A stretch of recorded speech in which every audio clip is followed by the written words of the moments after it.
The multiverse is a tapestry of infinite realities, each thread woven with its own immutable laws, its own definitions of power, its own understanding of what it means to survive.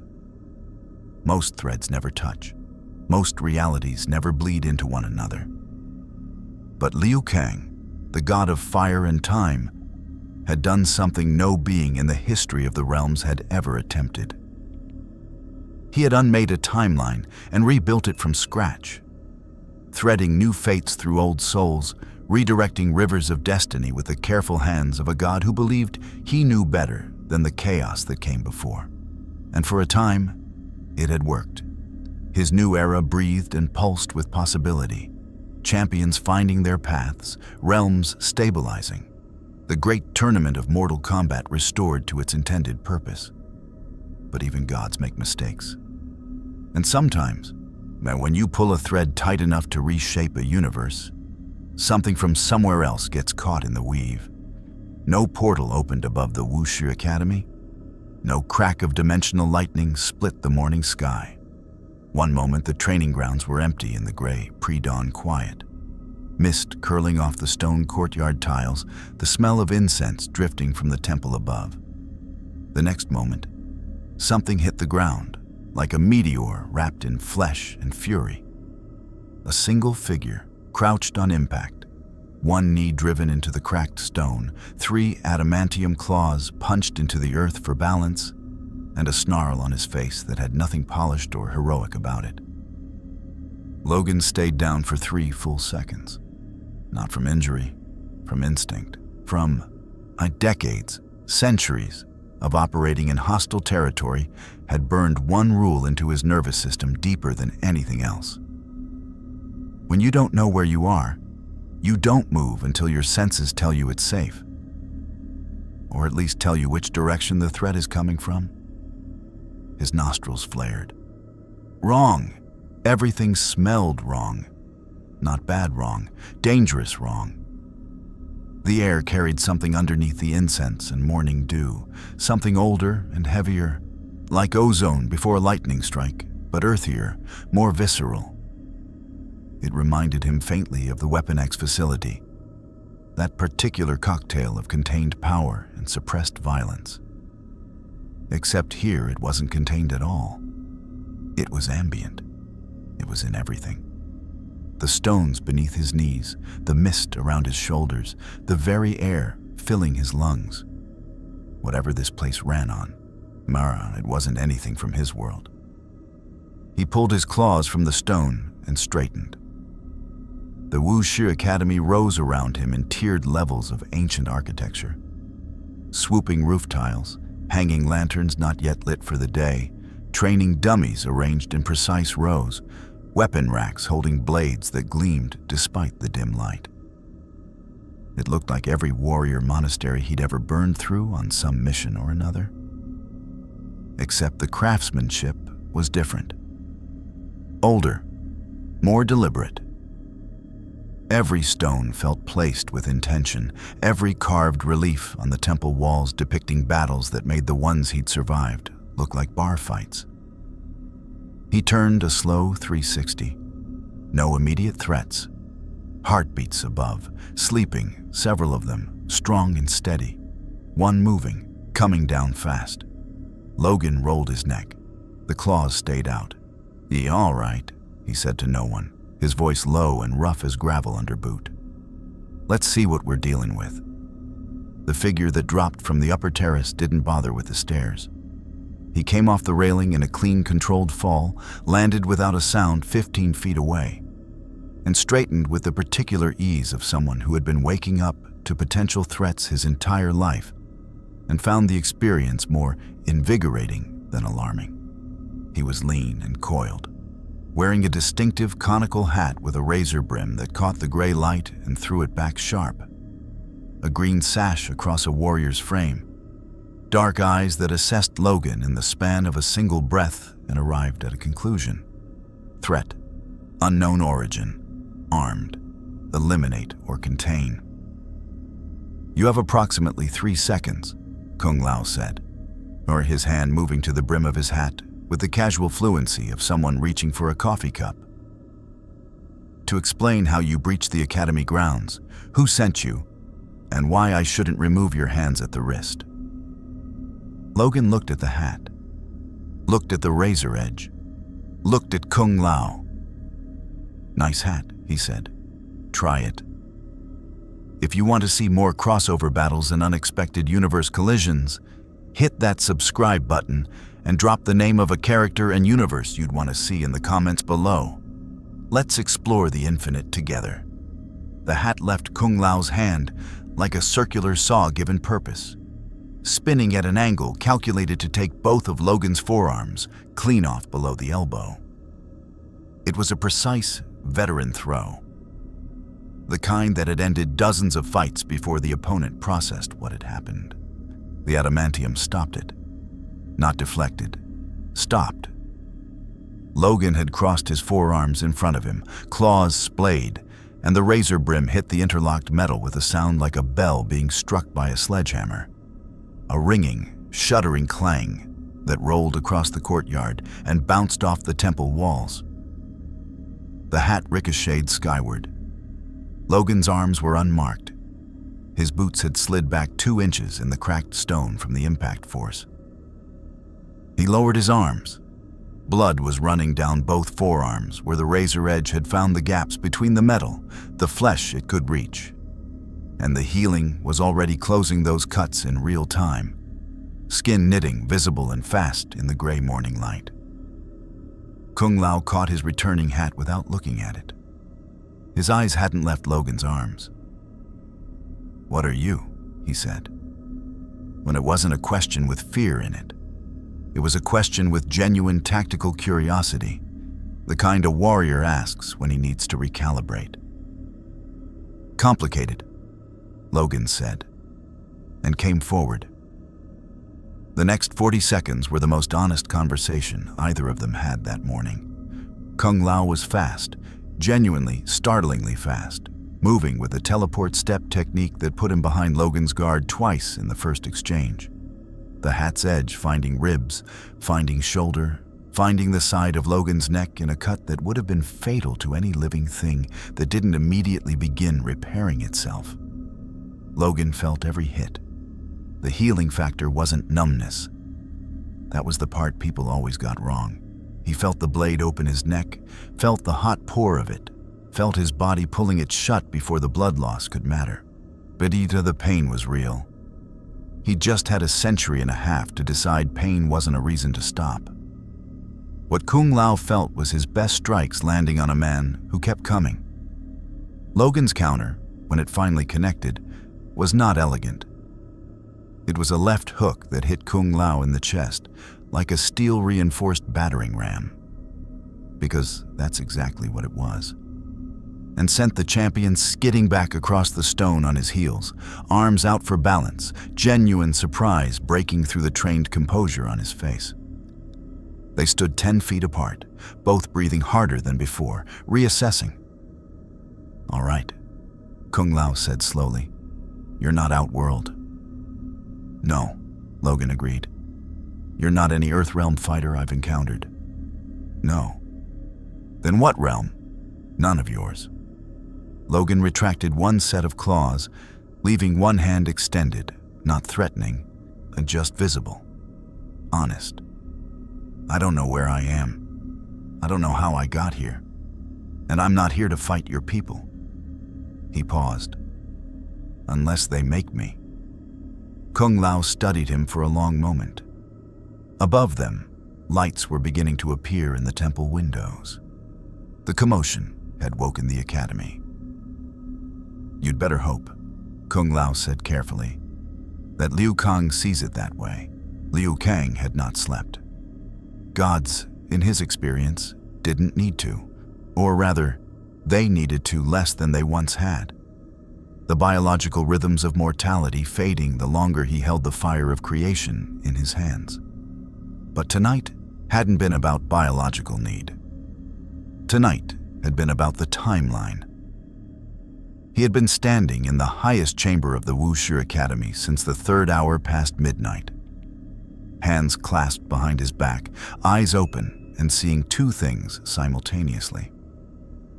The physical room around him, lanterns burning low, star maps and realm charts spread across the central table, and the deeper architecture of the era he had built. The living lattice of cause and effect that he tended the way a master gardener tends something simultaneously beautiful and fragile. He had felt the snag 6 hours ago. Not a tear, not an invasion. Then something subtler and in some ways more troubling. A pull, like a loose thread catching on a nail. And something from outside the weave being drawn in not by force, but by gravity. By the timeline's own momentum, finding an unexpected shape. He had traced it for hours, following the distortion back through layers of probability. And what he found at the end of that thread was not an outworld scheme or an elder god's interference, or even the lingering corruption of a timeline he thought he'd closed. It was a man. One man. Encased in metal that didn't exist in any realm Liu Kang had ever catalogued, carrying a healing ability that operated outside any magic system he recognized, trailing behind him the psychic residue of more violence than most warriors accumulated in 10 lifetimes. And the timeline hadn't rejected him. That was the part that kept Liu Kang standing in the dark, turning the problem over with the patience of someone who had unmade and remade reality, and understood that the things which survived that process tended to survive it for a reason. He heard the clang from the courtyard below, the distinctive resonance of Kung Lao's hat striking something it couldn't cut, and closed his eyes briefly. Of course, Kung Lao found him first. By the time Liu Kang descended to the courtyard, a small audience had gathered at a respectful distance. Raiden was there. The younger Raiden of this new era, arms folded, lightning suppressed, but present in the way static charge is present before a storm, invisible but felt on the skin. Kenshi stood near the weapon racks, his swords sheathed. His blindfolded attention fixed on Logan with the particular focus of a man who reads souls rather than faces. Several students had appeared on the upper terraces, drawn by the noise, silent with the discipline of people who knew better than to speak before their masters did. Logan stood in the center of the courtyard, claws retracted now, arms at his sides. He looked, Liu Kang thought, like a man who had spent so long at war that peace felt like a tactical position rather than a state of being. Every muscle was still, but not relaxed. Still in the way a loaded weapon is still. His eyes moved across the gathering with professional efficiency, cataloging, calculating, filing. He'd already identified the exits. He'd already ranked the threats. Liu Kang could see it in the micro-adjustments of his posture. This was not a man who panicked. This was a man who had simply decided that the universe was hostile by default and organized his entire existence around that premise. Kung Lao fell into step beside Liu Kang as the god crossed the courtyard. "His arms are metal," Kung Lao said quietly, with the tone of someone filing a formal complaint about the laws of physics. "Not armored. The bones. The actual bones are metal. My hat hit them and bounced." "I know," Liu Kang said. "He heals in real time. I cut his neck. He was closing before the blood finished falling." "I know that as well. Do you know what he is?" "Not entirely." Liu Kang stopped 6 feet from Logan. He didn't adopt a combat stance. He stood the way he always stood, centered, composed, carrying authority the way the sun carries heat, as a natural property rather than a performance. He met Logan's eyes directly, like, "You are not from any realm I constructed." Logan's eyes didn't waver. "No. You arrived through a dimensional irregularity in the timeline's outer weave. An accident of my making, though not my intention." Liu Kang paused. "I am Liu Kang. This is Earthrealm, and I am responsible in ways that would take considerable time to explain for the reality you currently occupy." Something shifted in Logan's expression. not surprise exactly. More like the grim recognition of a man who has been caught in someone else's cosmic mess enough times to recognize the feeling on contact. You're telling me a god accidentally sucked me out of my universe? In simplified terms, yes. Great. Logan exhaled slowly through his nose. Not the first time. Probably won't be the last. He looked around the courtyard again, the gathered warriors, the temple architecture, the strange, heavy quality of the ambient air that his senses still couldn't fully categorize. How do I get back? The question was direct, not panicked, not angry, operational. Liu Kang respected that more than he expected to. That, Liu Kang said carefully, is a matter I need to investigate. The dimensional thread that brought you here has already closed behind you. Reopening it requires access to mechanisms I would need time to locate and align. He held Logan's gaze. Days, at minimum, possibly longer. A muscle worked in Logan's jaw. The calculation behind his eyes was visible, not emotion, logistics. So I'm stuck here, for the immediate term. And in the meantime? In the meantime, Liu Kang said, I would ask that you remain within the Academy. This era is newly formed and fragile in ways that are not immediately visible. A being of your nature, operating without context in these realms, could cause disruptions I would prefer to avoid. The silence that followed was the specific silence of a man who has been told to stay put by an authority figure and is deciding whether to laugh or draw blood. You're asking me, Logan said slowly, to sit in a monastery and wait. I am asking you, Liu Kang said, to give me 48 hours before you make any decisions that complicate both our situations. Raiden, from his position near the wall, said nothing, but the static charge in the air increased slightly. Kenshi spoke for the first time, his voice measured and quiet, his blindfolded face angled toward Logan with an attention that felt like it was reading something beneath the skin. Your soul is old, he said. It wasn't an accusation. It was the observation of a man stating a fact he found genuinely interesting. Older than most things I've encountered, it's layered, compressed. A pause. There's a great deal of pain in it. Logan looked at Kenshi for a long moment. You always lead with that at introductions? Only when it's relevant. And why is it relevant now? Because, Kenshi said, this realm feeds on souls. Not maliciously. It's simply the nature of the energy here. Combat magic draws from soul force.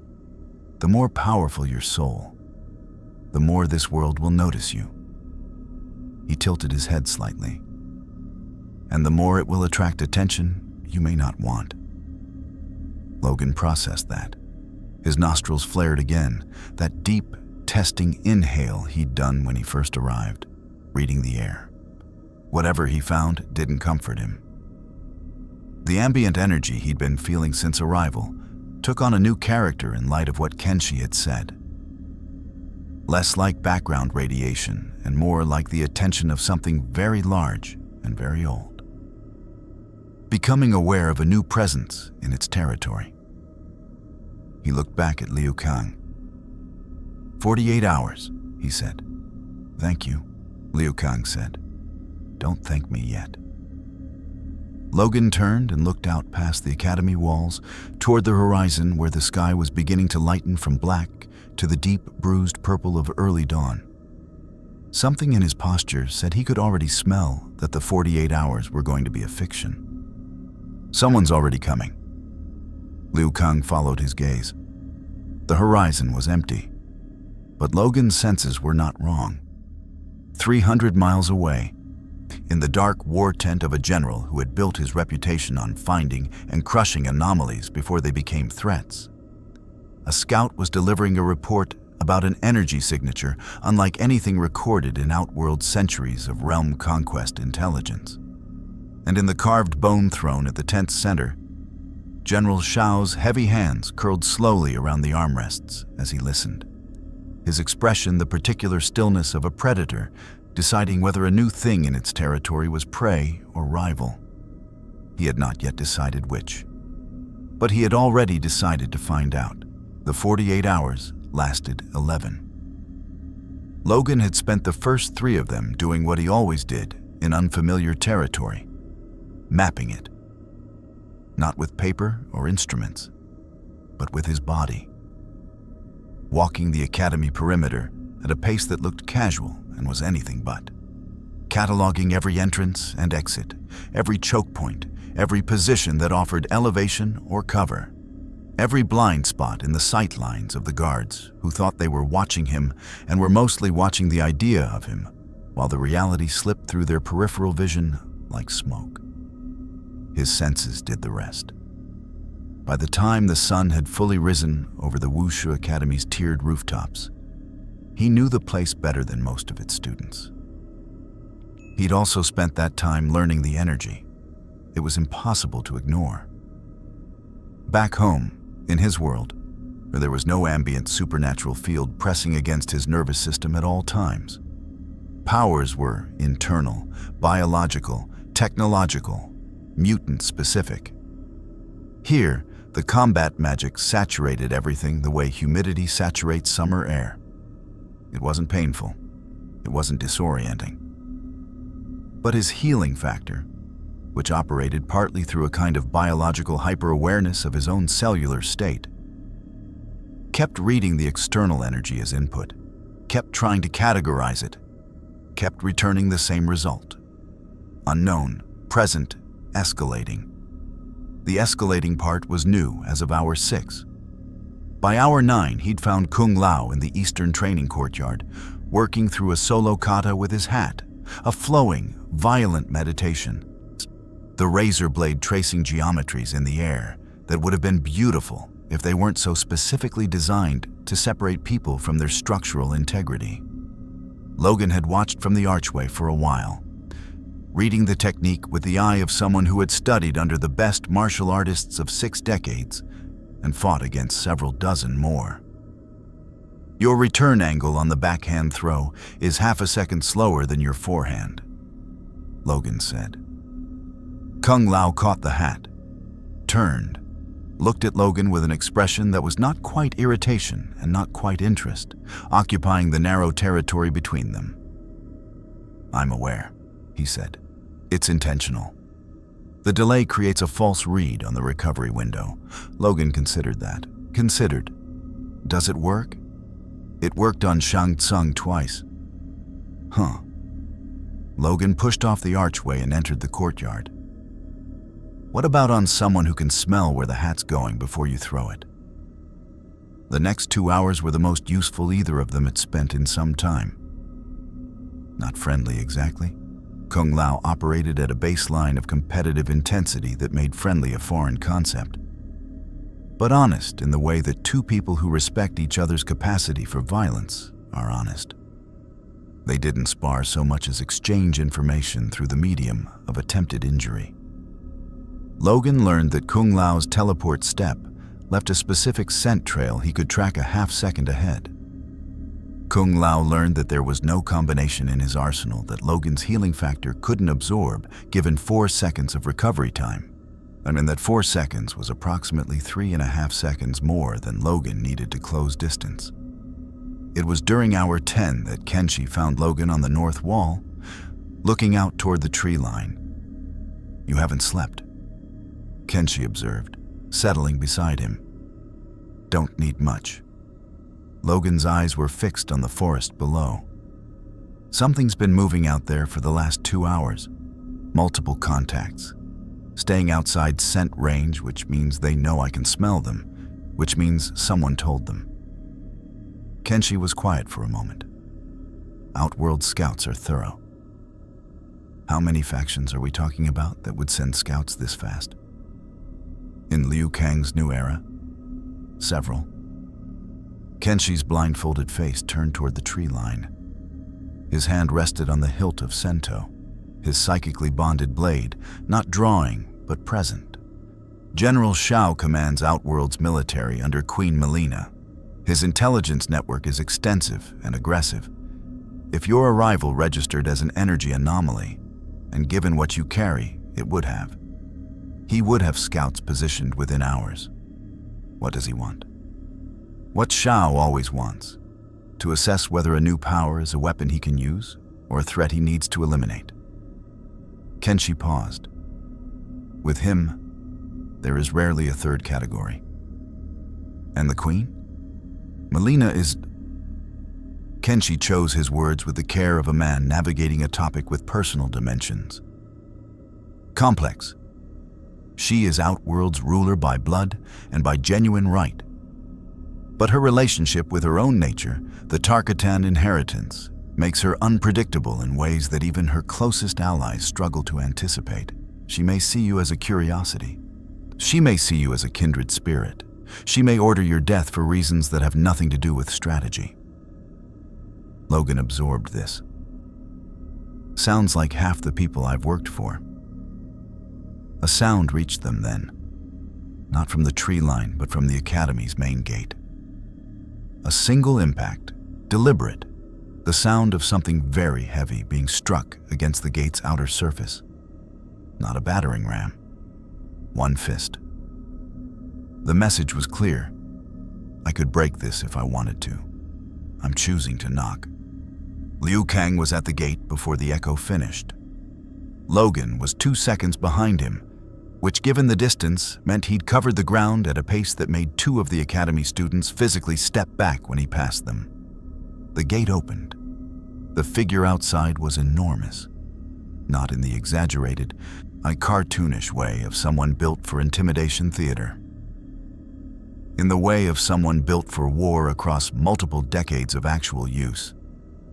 Every dimension of his body, a functional statement about what he was designed to do. General Shao stood in full armor, a single attendant and 4 soldiers arranged behind him with the practiced formation of people who knew their function was aesthetic. The general didn't need them for protection. They were there to mark his status. His crushing Outworld warhammer was absent. He'd come without it deliberately. Logan read that immediately. He's making a point about not needing it. The general's eyes moved past Liu Kang, with the controlled dismissal of someone acknowledging an obstacle they've chosen, for now, not to break. They found Logan and stayed there. So, Shao said. His voice was deep and unhurried, the voice of a man who had never needed to raise it. This is the anomaly. General Shao, Liu Kang said, with the precise tone of a host who is choosing civility as a strategic position. This visit is unannounced.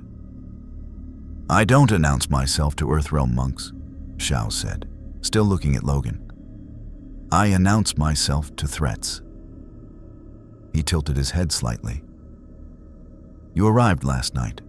No portal signature, no realm-crossing energy detected during transit, just presence, where there was no presence before. My intelligence core has been wrong about 3 things in the last decade. You are one of them. Logan met the gaze without adjustment. You came all this way to tell me your guys made a mistake? Something moved behind Shao's eyes. Not quite amusement. The cousin of amusement in a man who had burned the original emotion out of himself through years of combat and political maneuvering. I came, Shao said, to make an evaluation. You're metal-boned. You heal. You've been assessed by my scouts as carrying more embedded combat experience than any non-sorcerer, non-god entity in any realm they've cataloged. He let that sit for a moment. Outworld has use for things like that. I'm not a thing, Logan said. Every weapon says that. Shao replied evenly, until it understands what it was made for. The silence that followed was the specific kind that precedes either a handshake or a broken jaw. Liu Kang stood between them with the composure of a man holding 2 live wires apart through sheer force of divine will. feeling the current through both hands. Logan's claws didn't come out, and that was a choice, and it cost him something to make it. The ambient outworld energy that had been escalating all morning was pressing against his nervous system now, with real insistence, feeding the berserker instinct that lived at the base of his brainstem like a banked fire. He breathed through it. Read Shao the way he'd read 100 commanders who'd tried to conscript him over the years. The posture, the cadence, the specific flavor of authority that comes from someone who has never been told no and expects today to follow that pattern. "I'll pass," Logan said. Shao smiled. It was not a warm expression. "For now," he said. "That's acceptable." He turned to go, then stopped. Half turned back, profile only. When Earthrealm disappoints you, and it will, the offer remains open. An Outworld rewards power without apology. His eyes found Logan one more time. Unlike some gods I could name. He left. His soldiers fell into formation behind him with crisp precision. Liu Kang watched the gate close and let out a slow breath. "That," Kenshi said quietly from the wall above, "was a first approach. He'll be back with worse leverage." Logan stared at the closed gate. The ambient energy was still pushing. The forest had gone quiet in a way that meant the scouts had pulled back. Pulling back meant reporting. Reporting meant escalation. "He's not the only one coming," Logan said. His nose was working again, reading the wind. "Something else is out there. Something that doesn't have scouts." He paused, sorting the scent data with the precision of long experience. Something that hunts alone. The smell hit him before the sound did. Logan had been around death long enough to know its varieties. The clean death of battlefields hours old. The rot of things that had been dead for days. The sharp copper immediacy of fresh wounds. This was different. This was something that wore death like a coat, that carried the scent of blood and decay, not as consequence, but as nature, as simply what it was. It came from the eastern tree line at 2 a.m, moving with the fluid, ground-eating speed of something that had spent years learning to move through darkness without disturbing it.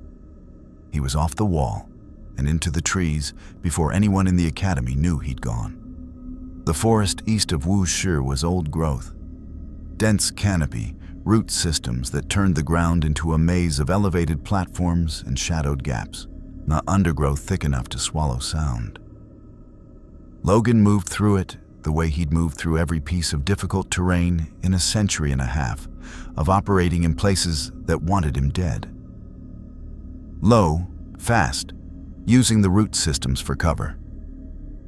Letting his nose do the navigation while his eyes handled the immediate geometry of branches and gaps. He found her in a clearing 200 meters in. Mileena stood at the clearing's center with the particular stillness of a predator that has stopped moving because it has already located its target. She was not what he'd expected from Kenshi's description. The word queen had conjured something formal, political, armored in the trappings of authority.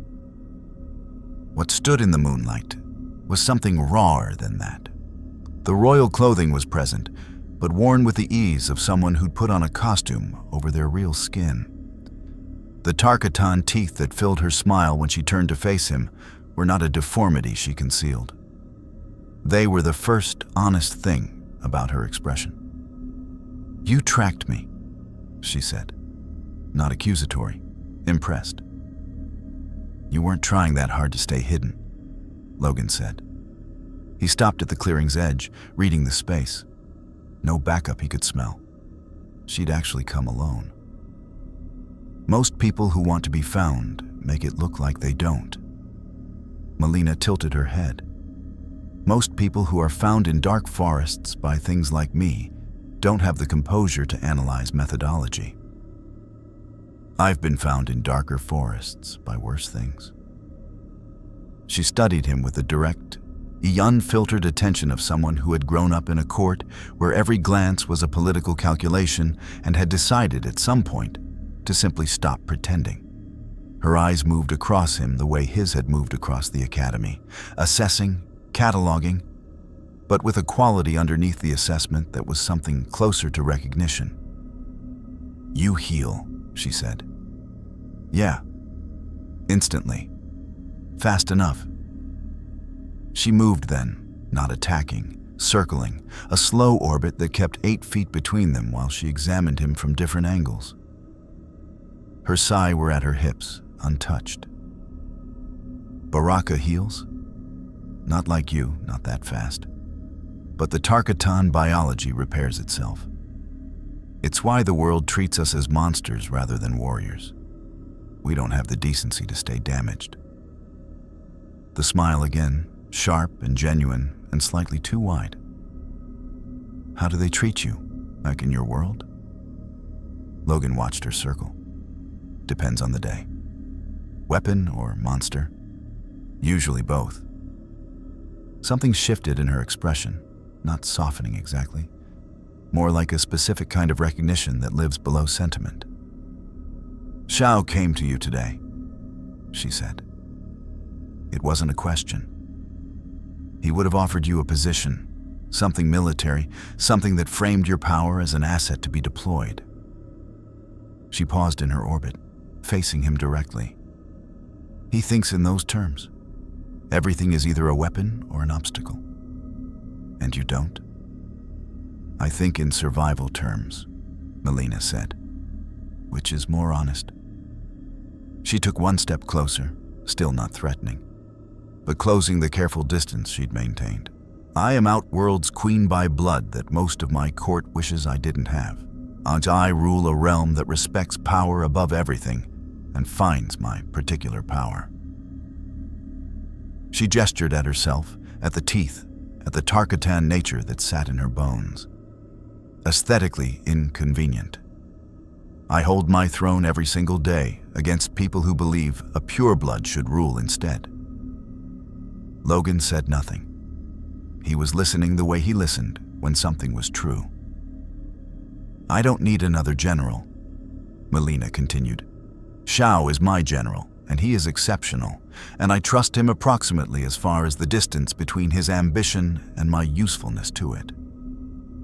What I need..." She paused, and the calculation in her eyes was visible and unashamed. "Is something that doesn't fit into the existing power structure. Something that all the factions have to account for without knowing how to account for it." Her eyes held his. "You, like specifically. You want me as a wild card," Logan said. "I want you as a variable that changes the equation," she said. "There's a difference. A wild card is random. A variable has properties, consistent, knowable properties, that produce predictable results in specific conditions." She studied him. "You don't serve causes you don't believe in. You can't be bought. You can't be permanently damaged. And you have the particular quality," she tilted her head, "of a person who has seen enough of the world's worst behavior to have very clear opinions about where lines are. You've learned a lot about me in 12 hours. I'm very good at learning what I need to know." Logan looked at her for a long moment, while the ambient combat energy was doing something interesting in her presence. Not amplifying the way it did around Shao's controlled aggression, but resonating differently, like a frequency finding a matching frequency. The Tarkatan nature she carried was old, older than Outworld's current political structure, something that went down into the bedrock of the realm's supernatural biology. His healing factor was reading it with the same focused attention it gave everything it hadn't categorized yet. "Here's my problem with your pitch," he said finally. "You're asking me to be useful to you in a political situation I don't understand yet, in a world I've been in for less than a day, and you're doing it by appealing to my self-image as someone who doesn't serve things he doesn't believe in." He let that land. Okay, which is exactly what someone who'd done their research on how to approach me would do. Mileena smiled. The full Tarkatan smile, unmodified. Yes, she said simply. It is. The honesty of it stopped him. I'm not asking for loyalty, she said. I'm not asking for service. I'm telling you that in this realm, every faction is going to try to claim you, use you, or destroy you. Shao already made his move. Liu Kang will make his, dressed in the language of greater good and timeline stability, which is what gods say when they mean I need this to go a specific way. The sorcerers who operate in the margins will make theirs with promises of things you actually want. She held his gaze. I'm the only one coming to you in the dark, alone, and telling you the truth about what I want and why. And I thought that it deserved to be counted for something.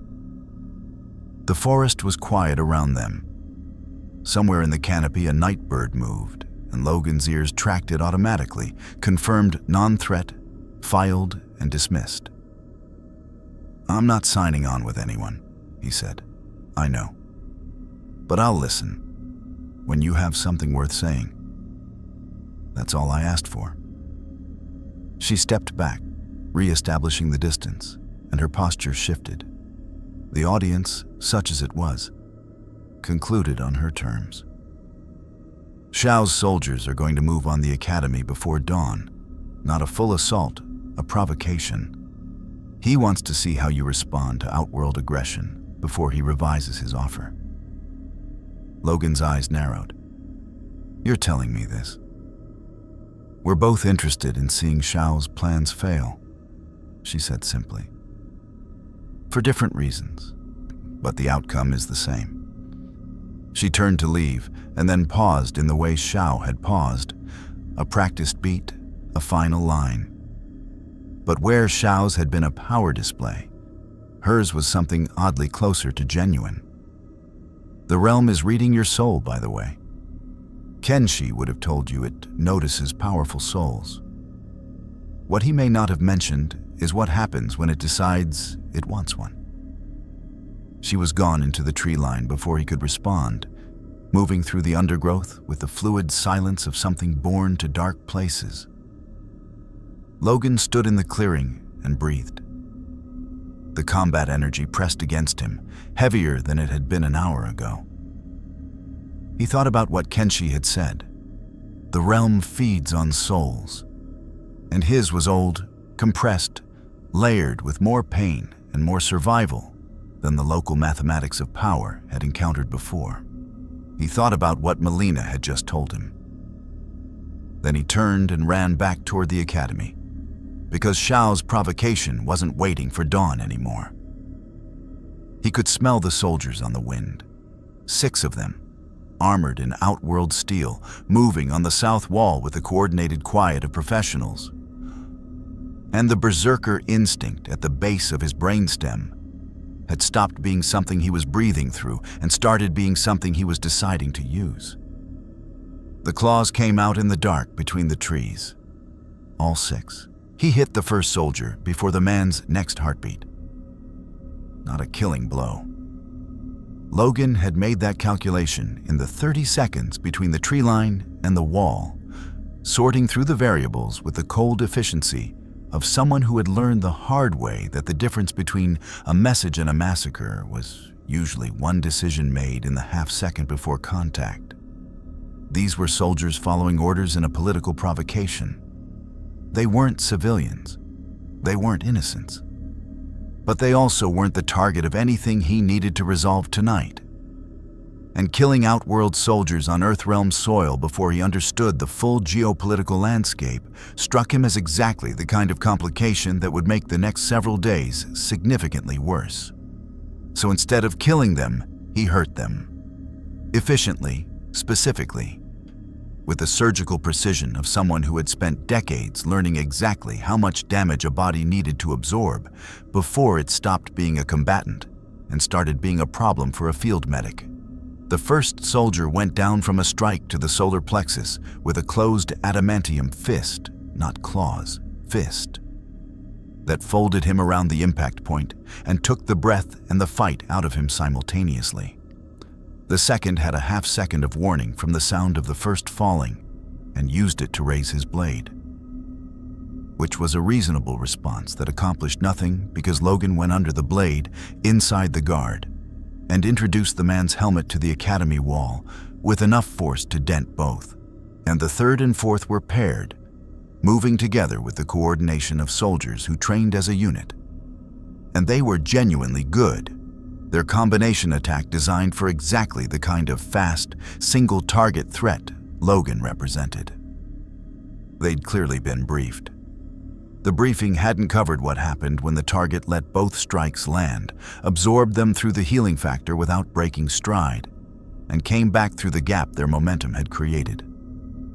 By the time Soldiers 5 and 6 had processed what was happening to their unit, Logan was between them.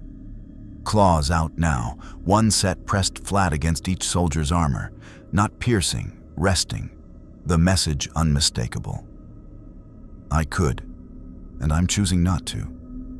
And that choice has a timer on it.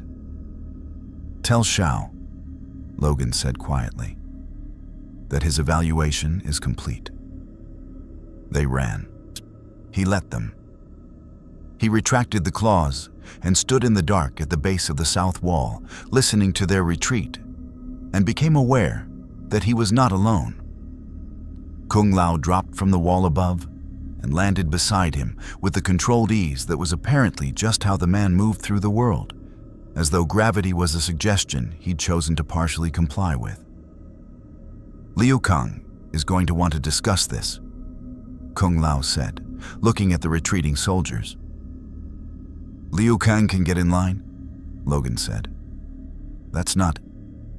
Kung Lao stopped, reconsidered. That's not how this works, exactly. How does it work? Kung Lao was quiet for a moment, which Logan had come to understand in their short acquaintance meant the man was choosing between several true answers and selecting the most useful one. Liu Kang built this era, he said finally. Every person in it, every faction, every conflict. It's all part of a design he believes is better than what came before. He's right, mostly. The previous timelines were... He paused. Bad. In ways that are difficult to overstate. He looked at Logan sideways. But being right about the large design doesn't mean he's right about every piece of it. And you are a piece he didn't design. Which makes me a problem. Which makes you a variable, Kung Lao said. And Logan recognized the word from Mileena's mouth an hour ago and filed the coincidence as likely not a coincidence at all. Just the same truth arriving from different directions. Liu Kang will want to manage that variable. He'll be reasonable about it, unlike Shao. He'll frame it in terms of protection and stability and the greater good of the realms. A beat. He'll mean it, I too. That's almost the harder part to deal with. Logan looked at him. You don't entirely trust him. I trust him completely, Kung Lao said, with the precise tone of someone distinguishing between two different things. I don't always agree with him. Those aren't the same. They went inside. Liu Kang was indeed waiting in the main hall, with Raiden and Kenshi and a fourth figure Logan hadn't met. A woman in the white and blue of a Lin Kuei grandmaster. Silver-streaked hair, carrying herself with the economy of movement that comes from mastery so deep it's become physical architecture. She watched Logan enter with eyes that were calm and measuring and gave nothing away. Frost, Kung Lao said quietly, identifying her for Logan. Lin Kuei, complicated history with the Grandmaster. Logan filed it. 6 soldiers, Liu Kang said, he without preamble. Incapacitated, not killed. They were a message, Logan said. I sent one back. Yes. Liu Kang studied him. This will escalate Shao's timeline. He expected either a lethal response, which would have given him justification for formal military action, or capitulation, which would have told him you could be pressured. You gave him neither. He paused. It was the correct tactical choice. It also means he'll move to his secondary approach faster than I anticipated. Which is? The fighting pits. The words landed in the room with a weight that suggested context Logan didn't have yet. He looked around and read the faces. Raiden's controlled unease, Kenshi's still attention, Frost's neutral assessment shifting into something fractionally more interested. Outworld operates a series of sanctioned combat arenas, Liu Kang explained. Under the laws of the realms, formally issued combat challenges cannot be refused without political consequence. If Shao formally designates you as an Outworld adjacent combatant and issues a challenge through proper channels, he paused. The legal architecture of the realms binds even my ability to intervene. So he challenges me to a fight, and you can't stop it. More precisely, he doesn't challenge you. He registers you as an unlicensed combatant operating in realm-adjacent space and has you collected for processing through the pit system. It's bureaucratic rather than martial. Harder to oppose directly. Liu Kang's jaw tightened slightly, the expression of a god frustrated by paperwork. He's done it before with other anomalies. Okay, it gives him access to you in a controlled environment where Outworld rules apply. Logan absorbed this. How long do I have before he files the paperwork? Given what you did to his soldiers tonight, hours. Then stop wasting time telling me what he's going to do and start telling me what's actually in these pits. What am I walking into? Liu Kang and Kung Lao exchanged a look. Target warriors primarily, Kenshi said. Baraka's unit. They're, he considered his phrasing, not subtle combatants. They fight on instinct and ferocity and the biological advantage of blades that grow from their own arms. They don't tire easily. They don't feel pain the way baseline humans do. And in groups, they operate with a pack coordination that makes them significantly more dangerous than their individual power level suggests.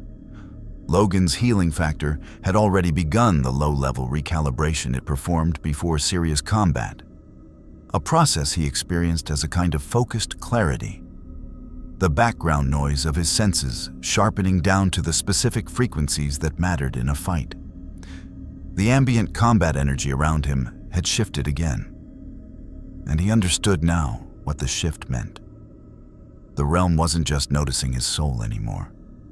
It was feeding on the anticipation of what he was about to do. The pits also do something else, Frost said. It was the first time she'd spoken, and the voice was precise and cold, and carried the particular authority of someone who had been through something and come out with opinions about it. And the combat magic concentrates in enclosed fighting spaces. It's why the arenas exist where they do. Geographic focal points where the realm's energy pools naturally. She looked at Logan directly. For someone like you, with a soul the realm has already started reading, extended combat in a pit environment will accelerate the process Kenshi described. The realm will begin drawing on your soul force to fuel the ambient energy. You'll feel it as rage, Logan said. She paused. Yes. How did you? Already feeling it. He said it flatly, as information rather than complaint. Has been building since I got here. Worse when I fight. The pit's going to turn the dial up. Significantly, Frost confirmed. And if I can't control it? The silence that followed was the particular kind that means everyone in the room knows the answer and nobody wants to be the one to say it. Kenshi said it. The berserker state, in a combat magic-saturated environment, fed by a soul with your particular history. It wouldn't just affect your behavior. it would begin to affect the environment, the other combatants, the structure of the arena itself. He paused. The realm has swallowed stronger souls than yours before. Not many, but some. Logan stood with this information in the quiet hall and did what he always did with information he didn't like. Accepted it as a condition of the terrain and started building a plan around it. So, I need to stay sharp in there, he said. Stay controlled. Fight smart, not just hard. Yes, Liu Kang said. Us, and you still can't stop them from taking me. A pause. No. Logan nodded slowly. The combat energy pressed against him like a hand on the back of his neck, and he breathed through it the way he'd been breathing through things that wanted to break him for 150 years. Then I'll need to know everything about Baraka, he said. And I'll need to know it in the next 4 hours. Because in the pre-dawn dark outside the Academy walls, Outworld's legal apparatus was already moving. And somewhere in the pit complexes east of the realm border, torches were being lit in an arena that hadn't hosted a non-Outworld combatant in living memory. The realm was hungry, and Logan had never once in his life given anything that wanted to consume him the satisfaction. They came at dawn with paperwork. Logan had expected soldiers. He'd spent the pre-dawn hours learning Baraka's fighting style from Kenshi's precise, detailed account.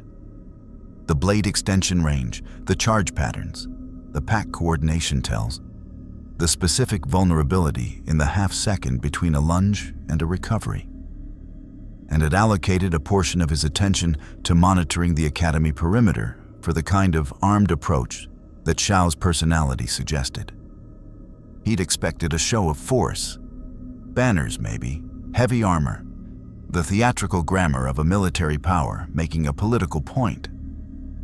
What arrived instead was a single Outworld official in administrative robes, carrying a scroll sealed with Outworld's realm mark, accompanied by 2 ceremonial guards whose weapons were peace-bonded, tied into their scabbards in the formal indication that this was a legal visit rather than a martial one. The official was small, precise, and had the specific energy of someone who wielded bureaucratic authority the way other people wielded blades, with the calm confidence of knowing it was sharper than it looked. He presented the scroll to Liu Kang at the gate with the practiced neutrality of a man who had delivered difficult documents to gods before and found the experience unremarkable. Liu Kang read it. His expression didn't change, but something behind his eyes tightened in the way of a person encountering a problem they had anticipated and still find genuinely unpleasant upon arrival. The Outworld Realm Jurisdiction Act, he said, looking up from the scroll, has not been invoked for over 2 centuries. General Shao believes the circumstances warranted, the official said pleasantly. The act, as Kenshi had explained it during the pre-dawn briefing, was a piece of realm law so old it predated Liu Kang's new era. One of the foundational legal structures he had preserved when rebuilding the timeline, because removing it would have created larger instabilities than keeping it. It designated any being operating in realm-adjacent space without registered affiliation as subject to Outworld processing jurisdiction if they had been present in Outworld-claimed territory, which, by a cartographic argument that was technically defensible and practically outrageous, included the forest east of the Wu Shi Academy, where Logan had spent 2 hours the previous night. He had walked into Outworld's legal territory to meet Mileena, who had, Logan now understood with cold clarity, known exactly what she was doing when she chose that location. He stood in the Academy courtyard and worked through the implications while Liu Kang conducted a precise, controlled argument with the official about jurisdictional boundaries and the definition of realm-adjacent space. The argument was genuine.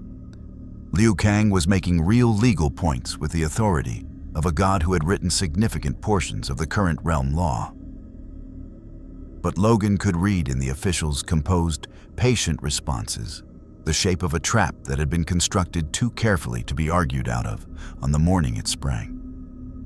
"He's not going to win this one," Kung Lao said quietly, appearing at Logan's shoulder. "No," Logan agreed. "You could run. The Academy has passages that running makes it worse." Logan's voice was flat. "Shao wants me in his space where Outworld rules apply. If I run, he gets to add fugitive jurisdiction to the filing, and the legal authority expands. If I go voluntarily..." He paused. "I go on my terms, with my eyes open." Kung Lao studied him. "You've dealt with legal traps before." "I've dealt with every kind of trap before." Logan looked at the official, at the scroll, at the peace-bonded guards. "Tell Liu Kang to stop arguing." Kung Lao blinked. "He's trying to help you." "I know. Tell him anyway." A pause. Then Kung Lao moved to Liu Kang's side and spoke quietly. Liu Kang turned to look at Logan with an expression that mixed reluctant recognition with the specific frustration of a god being told to stand down by a mortal who was probably right. He stopped arguing. Logan stepped forward. "I'll comply with the jurisdiction claim," he told the official. "Under protest, formally registered." The official made a note on a secondary scroll with the satisfied efficiency of someone completing a task on schedule. "Formal protest registered. Transit to processing facility will begin." "One condition," Logan said. The official looked up. "I walk under my own power. No restraints." Logan held the man's gaze with a particular quality of attention that communicated, without aggression, that this was not a negotiating position. It was a statement of what was going to happen. Any attempt at restraint gets declined. Physically. The official looked at the peace-bonded guards, at Logan, at the memory of what the intelligence reports had said about adamantium and healing factors, and made another note. "Unrestrained transit, noted and approved."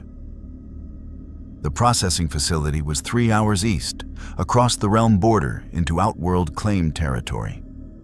A squat, functional complex built from dark stone that had the institutional density of a place designed for permanence and volume. It smelled of old blood, chain oil, and the specific variant of combat energy that Frost had described. Concentrated, pooled, pressing against Logan's nervous system with the focused intensity of a magnifying glass, finding sunlight. The berserker instinct responded immediately, and he breathed it back down and kept walking. They took him through administrative intake with the brisk efficiency of a system that processed combatants regularly. Documentation, physical assessment, of a young Outworld official who documented his abilities with wide eyes and slightly unsteady hands, trying very hard to maintain professional composure while recording a man who demonstrated healing speed by allowing a shallow cut, and watching the official's expression as it closed. The pit itself was revealed when they brought him to the preparation chamber adjacent to the main arena. A room with weapon racks, stone benches, and a barred gate through which the arena floor was visible. Sand floor, circular, roughly 40 meters across, walls 20 feet high and smooth. Torches in iron brackets. The smell of recent combat, recent enough that the sand had been turned but not fully freshened. Dark patches visible at the center. And already in the arena, you moving through warm-up sequences that were less like exercise and more like watching knives think. Baraka, with 8 Tarkat warriors arranged in loose formation behind him. Logan stood at the barred gate and studied them. Baraka's blade extension range was longer than Kenshi had suggested. Or rather, Kenshi's estimate had been accurate for a controlled demonstration. But watching the man move at full intensity revised the practical combat number upward by roughly a foot. That mattered at close quarters. The pack moved with a coordination that operated below conscious communication, not signals, not eye contact, biological resonance, the Tarkatan group hunting instinct that had evolved over generations. Each warrior's positioning adjusted in real time to the other's movements, without any visible cue. Logan had fought wolf packs, and the principle was similar. The scale was different. The gate opened. He walked through it. The combat energy hit him like a physical force the moment he crossed the threshold. The concentrated pool Frost had described, present and immediate, finding the berserker instinct in his nervous system and pressing on it with the focused attention of something that had learned exactly where to push. The rage was immediate and genuine, and he handled it the way he'd been handling it since the Weapon X program burned it into him. Not by suppressing it, but by directing it, channeling it into the combat focus that sat beneath the berserker state like a foundation beneath a fire. Baraka looked at him across the sand with eyes that carried the clean, uncontaminated attention of a warrior who had no politics about this. No schemes, no agendas, just the evaluation of one combatant measuring another. "They say you don't die," Baraka said. "Not yet," Logan said. "Good." Baraka's blades extended, that smooth, biological deployment that had no mechanical equivalent, bone and cartilage and something fiercer than either. A fight with something that stays alive is more interesting. The pack moved. Logan moved with it, not against it. The key to fighting coordinated groups was never to let them establish the geometry they wanted, never to stand in the center of a formation that was designed to work in 3 dimensions around a target. He went sideways, hard, taking himself off the central axis before the first lunge landed. And the Tarkat warrior whose strike missed him stumbled into the space where Logan had been. Logan hit him on the way past, closed fist, base of the skull, and he calculated to stun rather than kill, and used the stumbling body as a physical barrier that disrupted the formation's right flank for the 2 seconds he needed to close distance on the next target. The combat energy surged with the first impact. The rage pushed up. He breathed. He kept the calculation running. He stayed sharp. Baraka was watching from outside the pack formation, letting his warriors work, reading Logan the way Logan was reading him. Smart, patient. A commander who understood that information gathered in the first 30 seconds of a fight was worth more than the first 30 seconds of personal combat. Logan respected it. He was also going to have to do something about it. He took a blade strike across the left shoulder, deliberately, because he needed Baraka to see the healing close it in real time. He needed the man to understand the arithmetic of damage output required to matter, and looked across the sand directly at Baraka while the wound sealed. The message was clear. Your pack is not enough. Baraka's eyes held his. Then the commander smiled, the full Tarkatan expression, and brought his own blades up and stepped forward onto the sand personally. The arena crowd, Outworld officials, soldiers, the administrative apparatus of Shao's operation, who had filed into the observation tier, went very quiet. And in the observation box above the south wall, partially screened by shadow, a figure in sorcerer's robes watched with the specific attention of someone who had come not for the spectacle, but for the data. Shang Tsung had been waiting for something interesting. He had found it. Baraka was everything the briefing had promised, and several things it hadn't. The speed was the first revision Logan made. Kenshi's account had been accurate for the man's standard combat tempo. But standard was apparently a gear Baraka reserved for opponents he was still evaluating. Once he'd seen the healing factor close a shoulder wound in real time, once he'd watched his pack's coordinated assault absorbed and redirected by someone who understood group fighting geometry, the Tarkatan commander shifted into something faster and more direct and more honest. The blades came in combinations that had the quality of long practice, not choreographed, the opposite of choreographed. The fluid unpredictability of a fighter whose technique had been tested against enough real resistance to have burned away everything decorative. Logan matched him. Not easily. That was the important part, not the matching itself, but the cost of it. Baraka's blade reach meant Logan was taking hits he couldn't fully avoid. Deep ones. The kind that would have ended most fights before they started.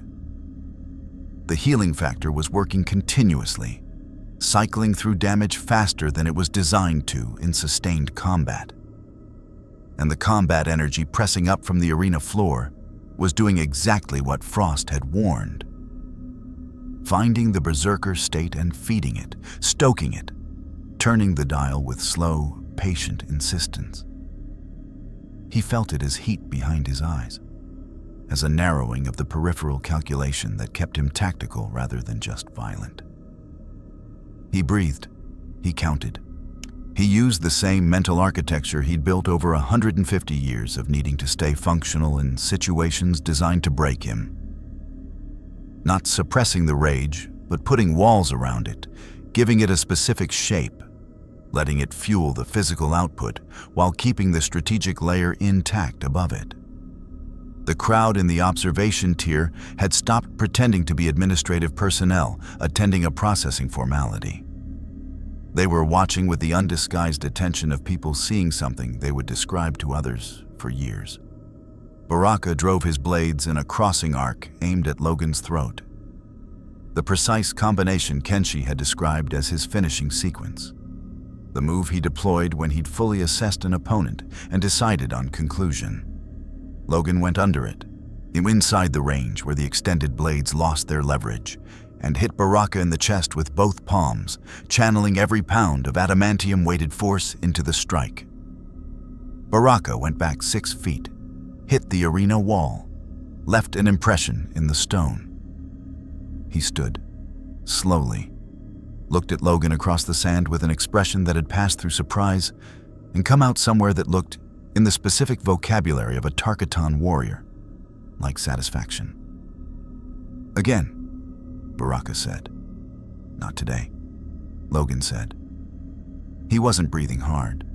The healing factor managed metabolic fatigue as well as physical damage. But the combat energy was pressing against his temples with real intensity now.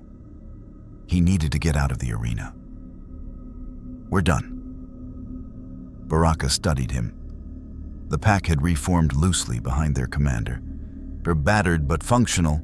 3 of them would need time to recover. But none were critically damaged, and Logan had been exact about that. Baraka looked at his warriors, looked at Logan, and made the evaluation of a commander who understood the difference between a fight that needed finishing and a fight that had already said what it needed to say. He retracted his blades. "Done," he agreed. The gate opened. Logan walked back through it. In the preparation chamber, he stood alone for 30 seconds and breathed the combat energy down from the level it had reached, working the mental walls back to their proper dimensions, feeling the berserker heat behind his eyes cool to something manageable. The arena's concentrated pool was already fading now that he was out of the focal point, the ambient level returning to the background pressure he'd been living with since arrival. He became aware that he was not alone in the preparation chamber. The man in sorcerer's robes stood near the far wall with the composed ease of someone who had arranged to be there, and saw no reason to pretend otherwise. He was not young, or rather, he wore the appearance of middle age with the specific quality of someone for whom appearance was a choice, rather than a biological fact. The agelessness of preserved power sitting underneath a cultivated surface. His eyes held the particular quality of attention Logan had encountered before in people who viewed other beings primarily as collections of exploitable properties. He'd seen that look in weapon designers, in government contractors, in the men who had built Weapon X, and he didn't like it any better here. "Shang Tsung," Logan said. Not a greeting, an identification. "You know my name," the sorcerer said, with the mild pleasure of someone finding their reputation has preceded them appropriately. "Got briefed?" Logan kept his eyes on the man and his back away from the wall. "You're the one Liu Kang doesn't fully trust and everyone else is afraid of." "A reductive summary," Shang Tsung said pleasantly, "but not inaccurate." He moved away from the wall, not toward Logan, a lateral movement, a subtle establishment of conversational geometry that Logan recognized as an attempt to not be read as a threat while making a significant approach. "What you demonstrated in that arena was extraordinary. Not the fighting, though that was impressive, but the control. The combat energy in that space was feeding your berserker state at a rate that should have overwhelmed conscious function within 4 minutes of exposure. You lasted considerably longer than that. Fully tactical." "What do you want?" Logan said. "I want to help you," Shang Tsung said. And the sincerity in his voice was convincing enough that Logan's instincts flagged it immediately, as rehearsed. Not in the way Liu Kang wants to help you, managed, monitored, integrated into his design for this era. And not in the way Shao wants to use you, or the way Mileena wants to position you as her variable. He paused, letting the demonstration of his intelligence he knew about Mileena's approach land without commentary. "I want to offer you something none of them can." "A way home," Logan said. Shang Tsung smiled, and it was a better smile than Shao's. Warmer, more human, more dangerous for both those qualities. "The dimensional thread that brought you here. Liu Kang told you it closed behind you. That's true. He also told you reopening it would take days, possibly longer. That is a pause. An underestimate of his own capabilities, I suspect, driven by his desire to have you present in this timeline for reasons he hasn't fully disclosed to you." Logan said nothing. He was listening the way he listened when something might be true. "I have access to soul energy in quantities that dwarf anything available in Liu Kang's academy," Shang Tsung continued. "Soul energy, at sufficient concentration, can bridge dimensional gaps that conventional realm crossing cannot. I have done it before." He held Logan's gaze. "I can send you home, or within 48 hours. The cost is manageable." "What's the cost?" "Your cooperation on a single task. Something that serves both our interests, as it happens. A disruption to General Shao's current operation that would significantly reduce his military capacity in a way neither Mileena nor Liu Kang can achieve through their respective approaches." He tilted his head. "You would be doing something you'd likely choose to do anyway. I would be providing the mechanism for your return. Both parties benefit." Logan looked at him for a long time. The sorcerer was good. The pitch was good. The intelligence demonstration, knowing about Mileena, knowing about the berserker state, knowing about Liu Kang's timeline, was good. The appeal to Logan's desire to go home, not calibrated to sound like it was addressing a need rather than exploiting a vulnerability, was good. Everything about it was good. That was the problem. "You've been doing this a long time," Logan said, "talking people into things." "I have," Shang Tsung agreed without apology. "And you're very good at it." "Yes." "So help me understand," Logan said, "why someone as good at this as you are would lead with the offer instead of the leverage. You've got something on me? I can see you calculating whether to use it.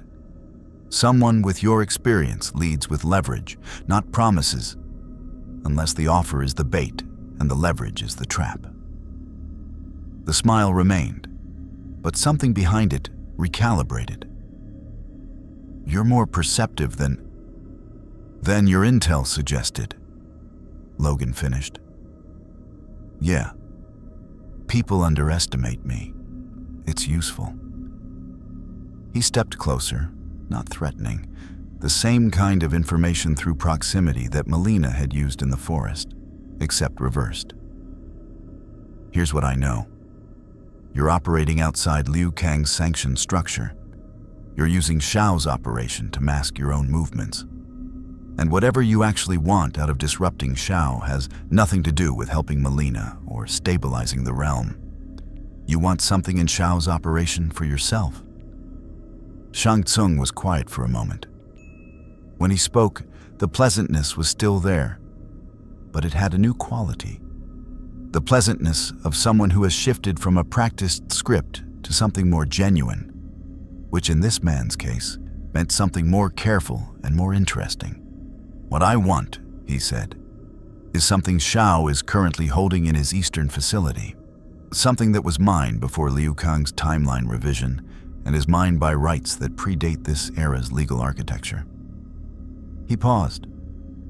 A repository of souls, thousands of them, accumulated over centuries, my centuries. Your power source, Logan said. My history, Shang Tsung said. And something in his voice shifted, not softening, but revealing a register underneath the manipulation that was older and less performed. Every soul I have ever taken carries the knowledge, the skill, the lived experience of the person it came from. That repository is not simply power.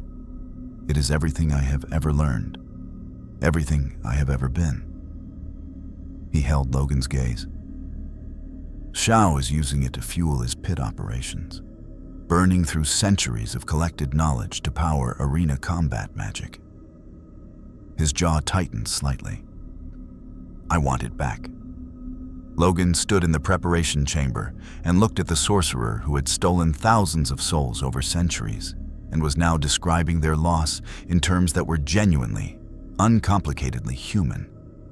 He thought about Weapon X, about the men who had taken something from him and called it an improvement, about what it felt like to have your history, your actual history, the thing that made you what you were, used as someone else's resource. He didn't like Shang Tsung. He didn't trust him. He wasn't going to help him. But he understood him in the specific way he understood things he wished he didn't. I'll think about it, Logan said. He walked out of the preparation chamber into the Outworld afternoon, and the combat energy settled around him like weather, and somewhere in the eastern facility, closer than he'd realized, he could feel, at the edge of his senses, something vast and compressed and ancient pressing against its containment. The souls. He kept walking. The ride back to the realm border was 3 hours of Logan sitting in an Outworld transport that smelled of metal and old leather, watching the landscape change from the dark, volcanic geometry of Outworld's interior to the greener, softer terrain of the border region, and thinking. He thought about Liu Kang, who had built an entire era from scratch and called it better than what came before and was probably right, and who had a god's instinct for arranging pieces into patterns that served his design, and who had. Shang Tsung's observation sat in Logan's mind like a splinter he couldn't ignore. Possibly understated the difficulty of sending Logan home for reasons he hadn't disclosed. He thought about Shao, whose approach was the most honest of any of them in a specific way. The general wanted to use him, said so clearly, and made no attempt to dress the transaction in anything warmer than it was. There was a kind of clarity in that. Not a kind Logan chose to work with, but a kind he understood. He thought about Mileena, who had come to him in the dark and told him the truth about what she wanted, and had also, not incidentally, maneuvered him into Outworld's legal jurisdiction by choosing a meeting location she knew fell within contested territory. Both things were true simultaneously. She'd been honest about her goals and strategic about her methods, and the combination produced someone who was genuinely difficult to categorize. He thought about Shang Tsung and the repository of stolen souls and the look on the sorcerer's face when he described what Shao was doing with them. The specific expression of a man whose relationship with morality was flexible enough to bend around almost anything except the particular thing being done to him. And underneath all of it, pressing against his thinking the way the combat energy pressed against his nervous system, was the berserker's state, fed by 6 hours in an outworld environment, by the arena's concentrated pool, by the accumulated damage and repair cycles of continuous combat. The walls he'd built around it were solid. They'd been built over a lifetime that most people couldn't imagine, and refined through experiences that would have broken the architecture of a less stubborn mind. But solid wasn't permanent. And he could feel the pressure against them increasing with a patience that had no urgency because it had all the time in the world. He needed to resolve this situation before the situation resolved him. The transport stopped at the border checkpoint. Logan got out, walked through the administrative exit process with the compliance of someone who had decided that cooperating with bureaucracy costs nothing as long as you're the one deciding to cooperate, and crossed back into Earthrealm territory as the sun was beginning its descent toward the western tree line. Kung Lao was waiting at the border. Alone, which meant Liu Kang had sent him specifically because Kung Lao was the member of the Academy's inner circle Logan had the closest thing to a working relationship with. And Liu Kang was good enough at reading people to know that mattered.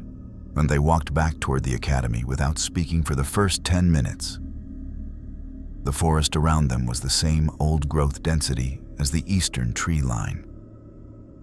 Different smell, though.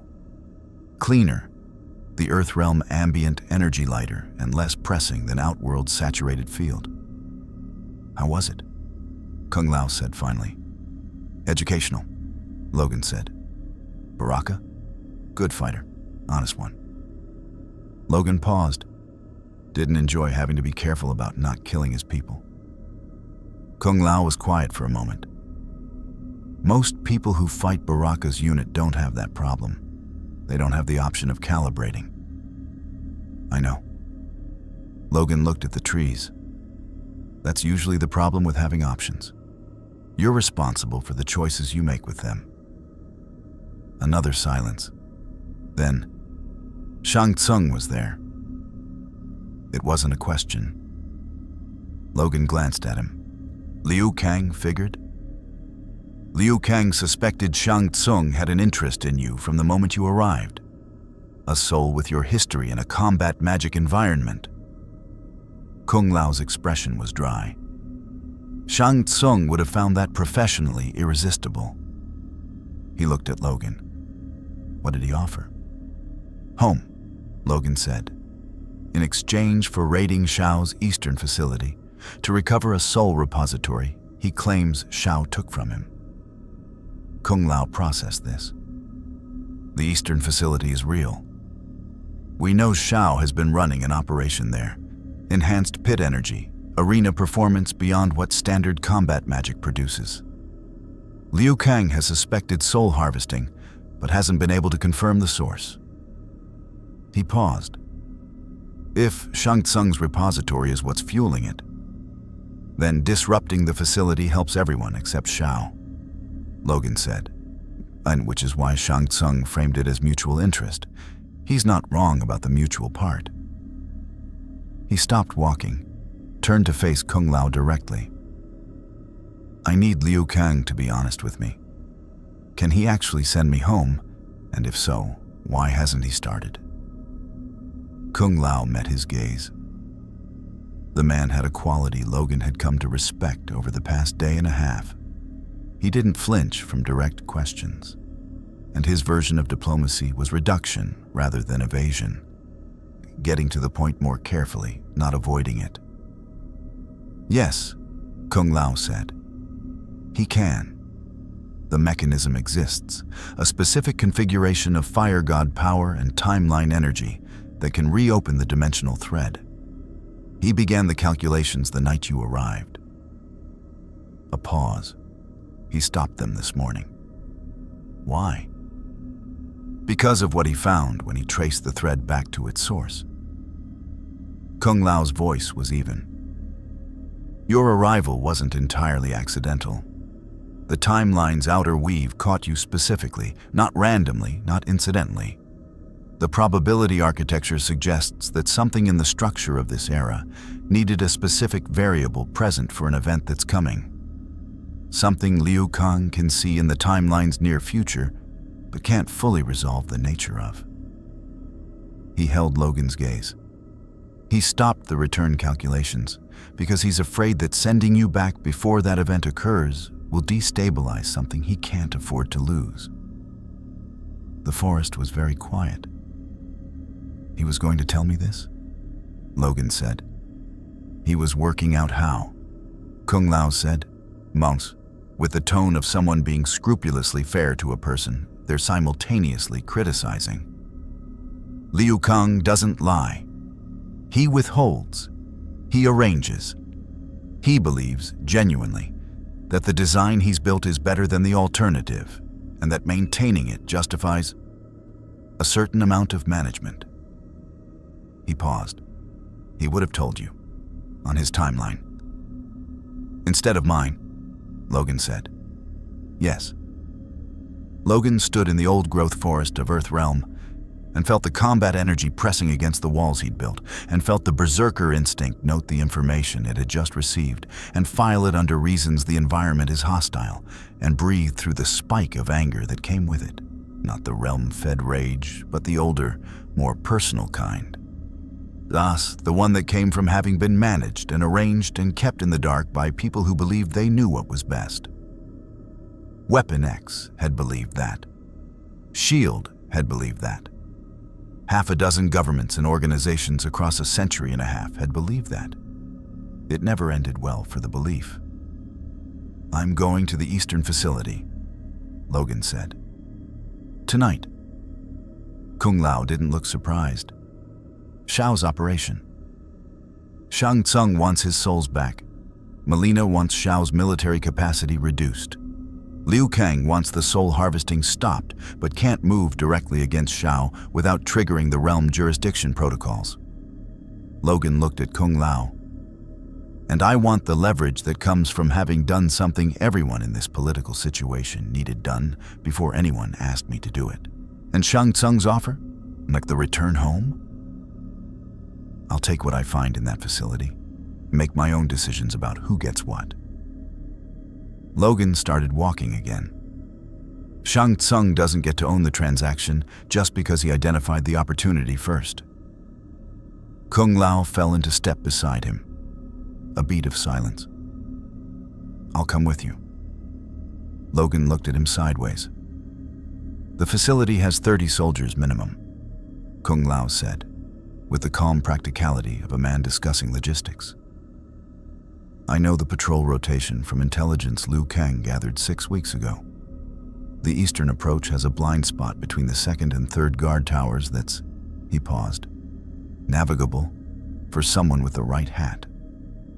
Logan almost smiled. It didn't fully make it to his face, but it made it most of the way. "Liu Kang sends you." "Liu Kang," Kung Lao said carefully, "like does not know I'm coming with you. What he doesn't know, he cannot manage." A pause. "There's a difference between trusting him and doing everything he'd prefer."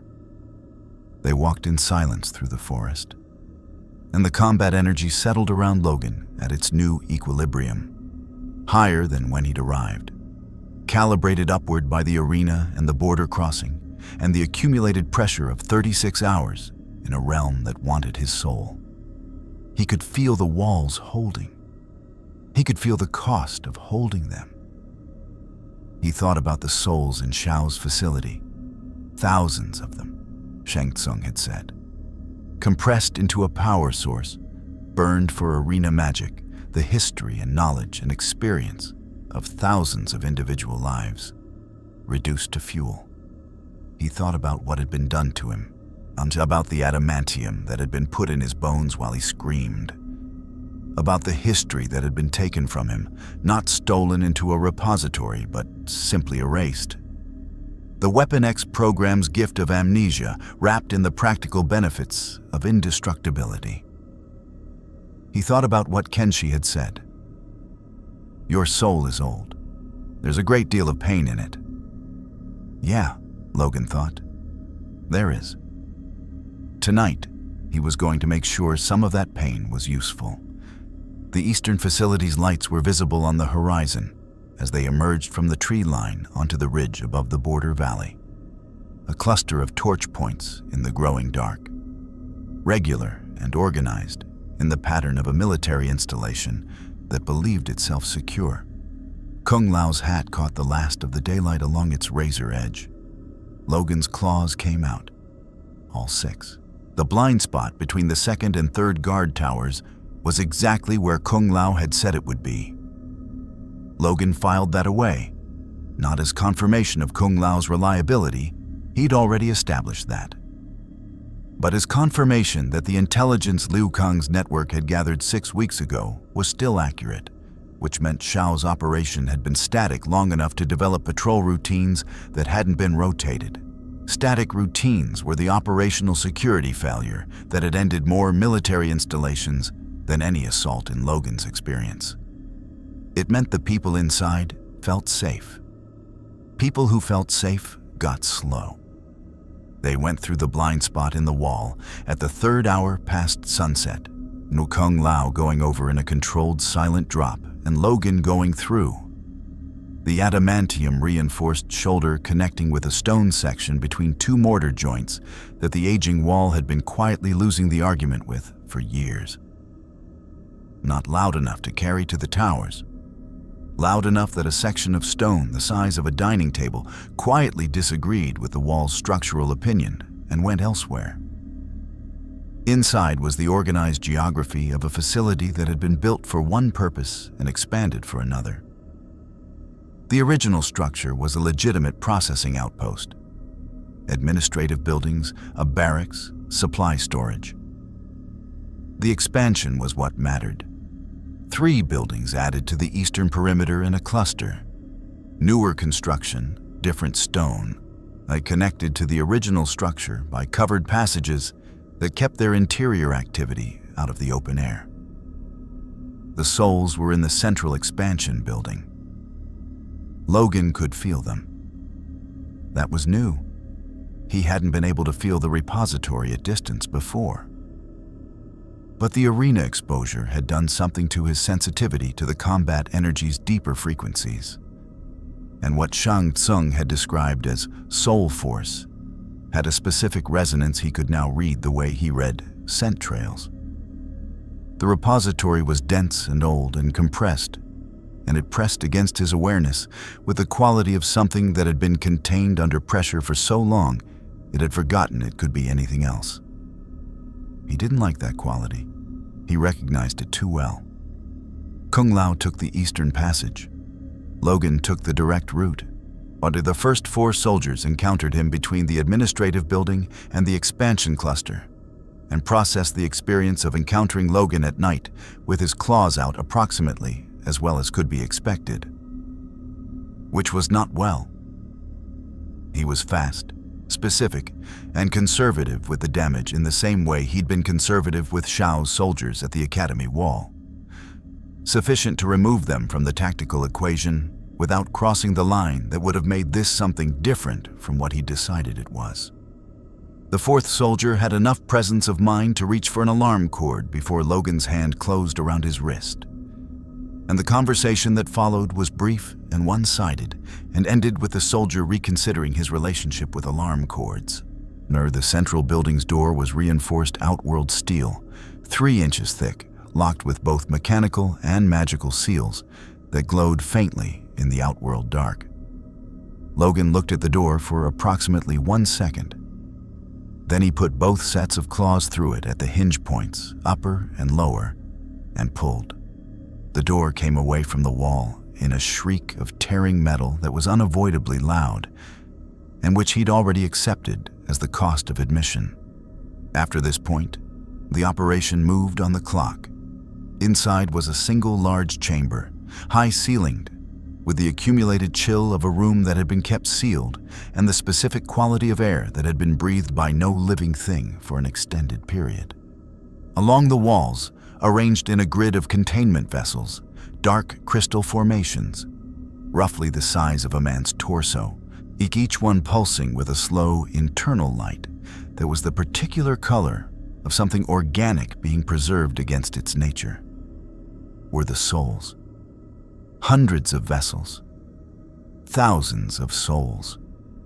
Logan stood in the doorway and felt the repository's pressure against his awareness with full intensity now, the distance removed, and it was immense.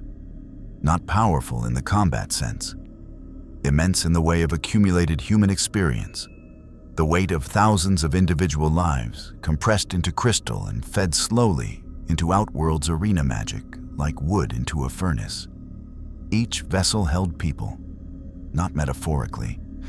People who had lived and chosen and suffered and understood things, reduced to ambient energy for a fighting pit's theatrical enhancement. Or he had 10 seconds of standing in that room before the anger arrived. Not the realm-fed berserker state, not the combat energy's ambient pressure on his nervous system. The older kind, the personal kind. The kind that had no walls because he'd never built walls around it, because some things deserved to be felt without management. Then he got moving, because the clock was running. The containment vessels were not individually portable, too heavy, too numerous, the magical seals on each one requiring more time to address than he had. But the containment system wasn't individual. It was networked. The vessels fed into a central conduit that ran beneath the floor. He could see the energy flow in the faint luminescence at the base of each vessel, all of it moving toward a central point in the room's floor, where a primary seal blazed with concentrated light. He found the conduit's mechanical support structure beneath a grated floor panel. Standard installation, the magical engineering sophisticated, but the physical infrastructure that housed it constructed to normal Outworld military specifications. He put his claws through the primary conduit housing, found the energy flow junctions, and systematically destroyed them with the methodical precision of someone who had broken enough machinery over the years to understand that the most important components were usually the ones that looked the most boring. The vessels went dark sequentially, the slow internal light fading from each one as the network lost its power draw, onto the containment magic collapsing back into whatever unstructured form it took when nobody was actively harvesting it. The souls didn't escape. The vessels were still physically intact, the crystal undamaged. They just stopped being fuel. A door at the room's far end burst open. 6 soldiers, then 8, then a 12th coming through a side passage. The alarm response, faster than he'd hoped, which meant somewhere in the facility a guard had found his colleagues and made a different decision than the one Logan had negotiated with the man at the alarm cord. He was already moving when they came through the door, the claws making the tactical calculus simple. The adamantium was through the first soldier's armor before the man had finished processing the sight of what was in the room. Not killing, still not killing. The line held. It held through soldier 3, through 5, through 8. The berserker pressure surged with each exchange, and he breathed it back and kept the calculation running. Location, threat level, damage threshold, next target. The walls held. Then Shao came through the far door. No soldiers, no ceremony. Just the general in combat configuration, the massive warhammer present now. Carried with the ease of something that weighed as much as a motorcycle and was treated like a natural extension of the arm. He took in the room, the darkened vessels, the disabled conduit, the soldiers in various states of incapacitation, Logan standing in the center of it. And his expression moved through several things in rapid succession before settling on the one that lived deepest in him. Not anger, not calculation. Purpose. "I gave you an offer," Shao said. I declined," Logan said. "You broke into my facility, destroyed my operation, disabled my soldiers." He moved into the room, the hammer's head leaving a shallow groove in the stone floor as it dragged. "I'm going to need to revise my assessment of whether you're a weapon or a threat." "Which way are you revising?" Shao smiled the smile that had nothing warm in it. "Both," The hammer came up, and the swing that followed was not the theatrical wind-up motion of a man demonstrating power. It was the efficient, full-commitment strike of a general who had ended hundreds of combat careers with this weapon and had the muscle memory to make it look unhurried. The arc was calculated to account for Logan's speed, leading him, predicting the dodge. Logan didn't dodge. He took it. The adamantium skeleton was the reason he was still a single solid object after the impact, rather than the alternative. The force transferred through the metal frame and into the stone floor in a radial fracture pattern, and Logan went back 8 feet and hit the wall, and the wall lost that argument. And the healing factor began its inventory of what needed addressing: 3 ribs, internal bruising on a scale that would have been fatal multiple times over to anything not him, a concussion that was already closing, while he was still in the air. He hit the floor outside the hole in the wall, in the night air of the facility courtyard, and was on his feet before the dust finished falling. Shao stepped through the hole, still unhurried, still purposeful. He paused, a genuinely recalibrating, unexpected. "I get that a lot," Logan said, and spat blood that was already the wrong color from healing too fast, and came forward. What followed was not a fight in the technical sense. It was a collision between 2 things that had both decided to stop calculating and start resolving. And the courtyard expressed its opinion of this by ceasing to be flat. The hammer worked in wide arcs that Logan couldn't absorb twice in rapid succession. The second hit staggered him. The third would have mattered. So he didn't let there be a third, going inside the swing radius where the weapon lost its leverage, where it became a liability instead of an asset, where the fight became about what 2 bodies could do to each other in close quarters without room for a backswing. At close quarters, and Logan's particular properties were decisive. The claws found the gaps in Shao's armor with the accumulated knowledge of someone who had been studying the construction since the general arrived at the academy gate. The joint articulations, the transition points between plates, the specific geometries that even exceptional armor had to compromise on to allow movement, not fatal strikes. Enough to matter. Enough to communicate in the most direct possible language that the arithmetic of this engagement had a single outcome if it continued. Shao caught Logan's wrist on the 4th strike. The grip was enormous, genuinely testing the structural tolerance of even an adamantium-reinforced forearm. They stood locked in the courtyard, both breathing hard, the torchlight throwing shadows that made the moment look like something carved into a monument.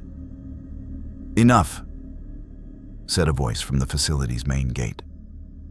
Mileena stood in the entrance, flanked by her royal guard, in full Outworld queen regalia that she wore with the same quality she wore everything.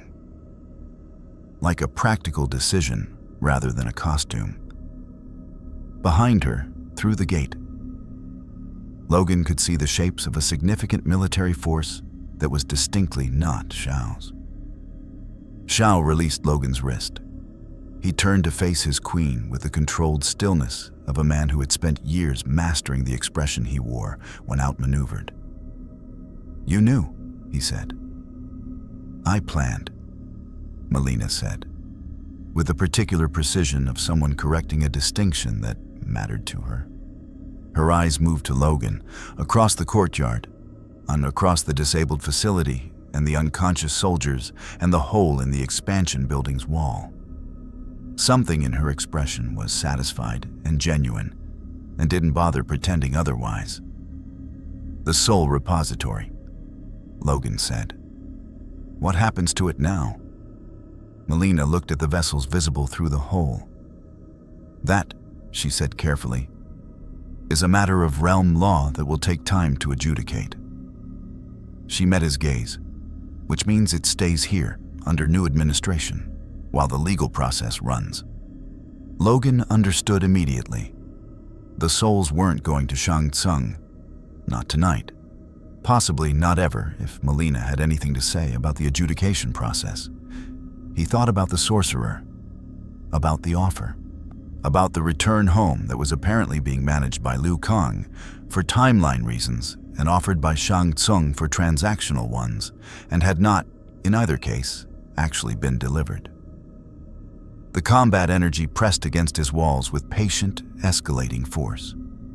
Somewhere in the realm's near future, Liu Kang's timeline had flagged an event that needed a specific variable present. Logan looked at the darkened vessels, at Mileena's satisfied expression, at Shao's controlled fury, at the facility his claws had taken apart. He was starting to have a very clear idea of what that event was. The idea arrived fully formed at 3 in the morning, the way the best tactical understandings always did. Not built piece by piece through conscious reasoning, but assembled in the background while the conscious mind was occupied with other things. Delivered complete when the moment was right. Logan was sitting on the roof of the Wu Shi Academy's eastern wing, where he'd been since Mileena's forces had escorted him back to the Earthrealm border with the particular courtesy of a queen returning a useful piece to a neutral square. The combat energy was at its highest sustained level yet. The arena exposure plus the facility raid plus the fight with Shao had pushed the ambient pressure against his walls to something that required active maintenance rather than passive holding. He was doing that maintenance with the focused and experienced attention of someone who understood that the architecture of his own mind was the most important piece of equipment he carried. Below him, the academy was quiet. 2 guards on the south wall, 1 on the north.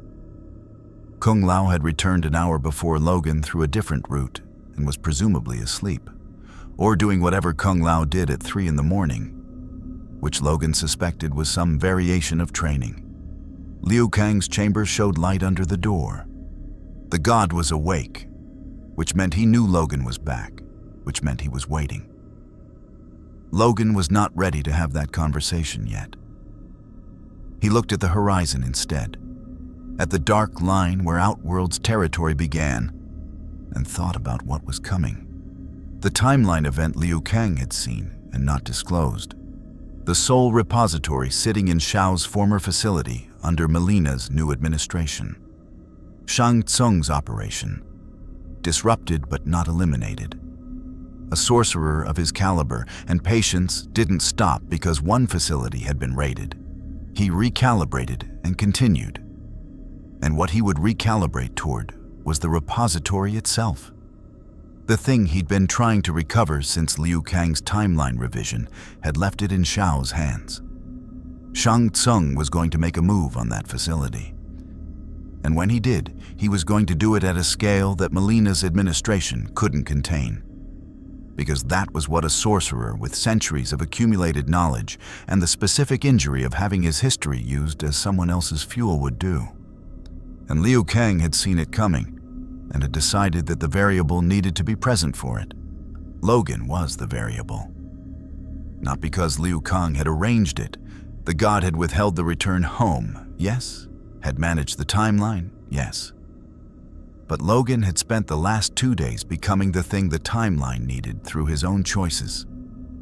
Raiding the facility, disabling the conduit, establishing independent position between every faction, building the specific combination of knowledge, placement, and motivation that put him exactly where he'd need to be when Shang Tsung made his move. He climbed down from the roof and knocked on Liu Kang's door. The god opened it immediately. His expression held the specific quality of someone who had been preparing for a conversation and was relieved to have it initiated by the other party. Shang Tsung is going to move on the eastern facility, Logan said, without preamble. Soon, that he's going to use enough power to overwhelm Mileena's force and recover the repository.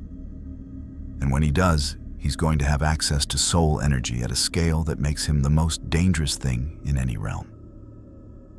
He looked at Liu Kang. That's the event in your timeline. Liu Kang was quiet for a moment. Yes. And you need me there because the combat energy has been feeding on my soul for 2 days, and I'm the only non-god entity in this era carrying enough accumulated soul force to destabilize a sorcerer-level soul harvesting operation from the inside. Another pause. That is a more complete understanding than I expected you to arrive at independently. You should have told me, Logan said. Liu Kang met his gaze. Yes, he said simply. I should have.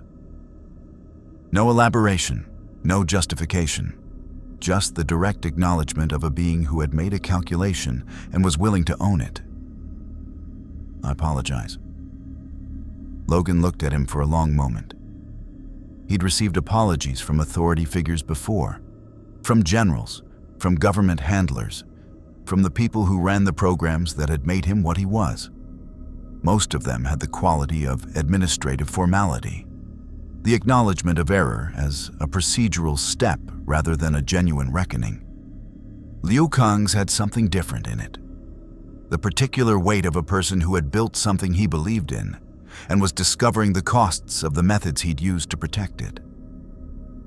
When? Logan said. Within 24 hours, Liu Kang said. My timeline reading suggests dawn tomorrow as the highest probability window. Shang Tsung will want the cover of the transitional hour.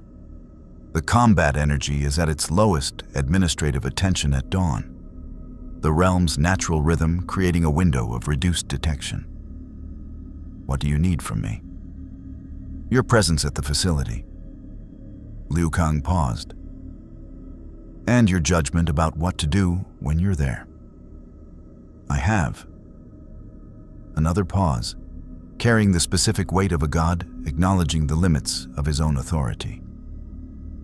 I have managed this situation in ways that have not honored your agency. I don't intend to compound that by telling you how to handle what comes next. Logan absorbed this. You're trusting me.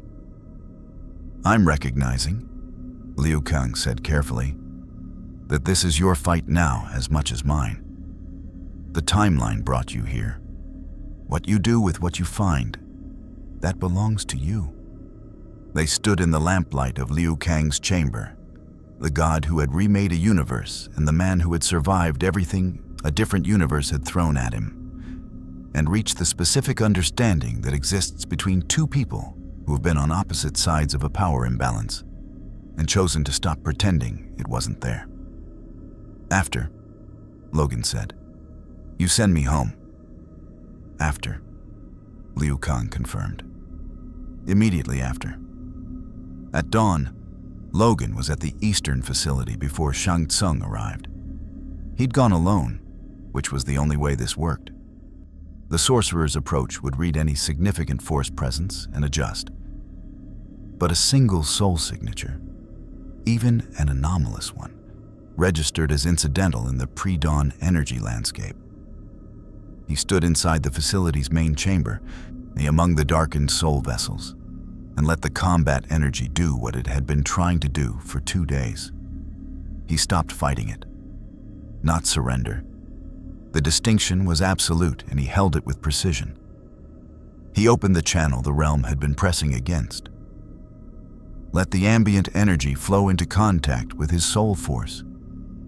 Felt the berserker state ignite to full intensity, and then used it the way he'd always used it. As fuel, directed, shaped by the will that had never once in a century and a half of having things done to him stopped being his own. The walls didn't come down. He took them apart deliberately and rebuilt them as something else, not containment, but amplification.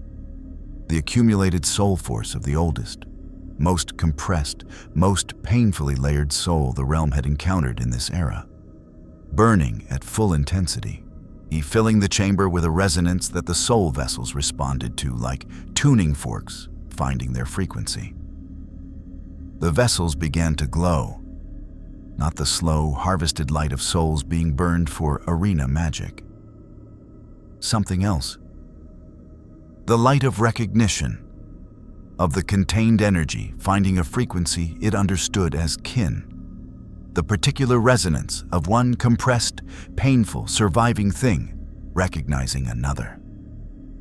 Shang Tsung came through the eastern wall at dawn with the full expression of his power, centuries of accumulated soul energy, thousands of stolen lives channeled into a working that bent the facility's physical structure visibly, the stone groaning, the air pressure dropping. He was enormous in this mode. Not physically, dimensionally, the sorcerer's true scale visible when the performance was stripped away, and something ancient and vast and genuinely terrible in the original meaning of the word. He saw Logan standing among the glowing vessels and stopped. "You're not here for Liu Kang," Shang Tsung said. It was an assessment, not a question. "No," Logan said. "For Mileena." "No." The sorcerer read him with the full capacity of his centuries and the accumulated knowledge of every soul he'd ever taken, and arrived at something that shifted his expression in a way Logan hadn't seen before. Not the recalibration of a tactician adjusting strategy, but the genuine surprise of a man encountering something he hadn't included in his model. "For them," Shang Tsung said quietly, looking at the vessels. "For what's being done to them," Logan said. "Yeah."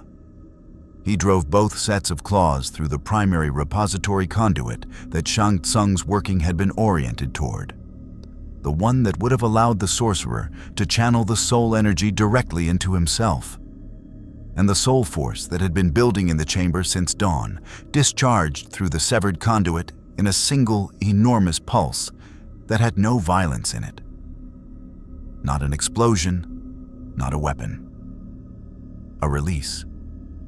The compressed energy of thousands of individual lives, freed from the harvesting network, dissipating outward through the facility walls and into the combat energy field of the realm itself. Not returned to their owners. That wasn't possible. The souls were too old, too compressed, too far from the living bodies they'd once inhabited. But freed from the furnace, freed from being fuel, were given back to the ambient field of the realm they'd been taken from, where their energy would disperse into the general fabric of things rather than burning at the direction of someone else's hunger. Shang Tsung stood in the chamber as his life's accumulation dissolved around him, and his face did something that Logan recognized. The expression of a person having the thing that defined them taken away. The specific devastation of a loss that is simultaneously a punishment and a mirror. He had built his power on taking things from others. Now the architecture of that taking was gone. He was still dangerous, still ancient, still formidable, still capable of destruction on a scale that most beings in the realm couldn't approach. But the repository was gone. The centuries of accumulated knowledge, that burned as fuel by Shao and now released by Logan, were part of the realm's ambient field now rather than any single being's arsenal. Shang Tsung looked at Logan for a long moment.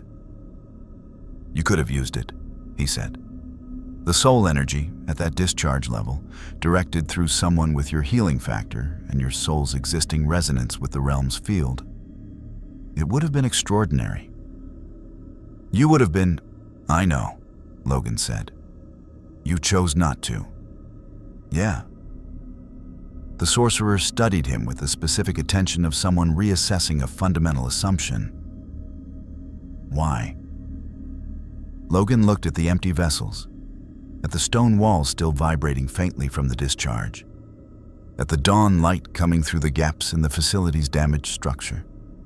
He thought about the answer, honestly, in the way he thought about things when they mattered. "Because taking power that belongs to other people and using it for yourself," he said, "is the thing I've been fighting against my whole life. Doesn't matter if I'd be good at it." He looked at Shang Tsung. "Some lines are lines because of what you are, not because of what you do." He walked out of the facility into the full dawn light, and behind him, he heard Shang Tsung make no move to follow, and the combat energy settled into its lowest level since his arrival. The pressure against his walls genuinely reduced. The realm's feeding instinct quieted. The soul force it had been pressing against finally returned to the ambient field where it belonged, dispersed, free, no longer compressed into something that attracted hungry attention.